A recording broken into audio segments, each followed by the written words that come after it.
बेमुदत आमरण उपोषणाचा 12वा दिवस आज सर्वत्र मुंबईमध्ये आणि महाराष्ट्रामध्ये धुलीवंदनाची सुट्टी आहे।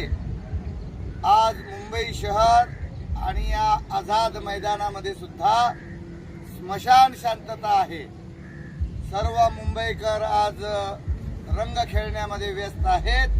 तरी पण आम्ही जो संकल्प केला आहे की या मुख्यमंत्री युवा कार्य प्रशिक्षणार्थ्यांच्या हाताला कायमस्वरूपी रोजगार भेटणार नाही तोपर्यंत आम्ही आझाद मैदान सोडणार नाही।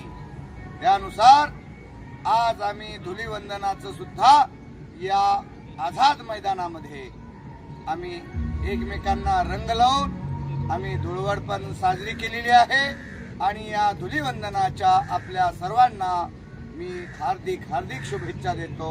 आणि प्रशिक्षित बांधवांनो, 17 तारखेला सकाळी 10 वाजता 9 ते 10च्या दरम्यान संपूर्ण महाराष्ट्रातून किमान 50,000 प्रशिक्षणार्थी या आझाद मैदानावर लोटले पाहिजेत आणि या सरकारचं नाक दाबून तोंड उघडलं पाहिजे। यासाठी चला मुंबई, चला मुंबई, चला मुंबई। धन्यवाद।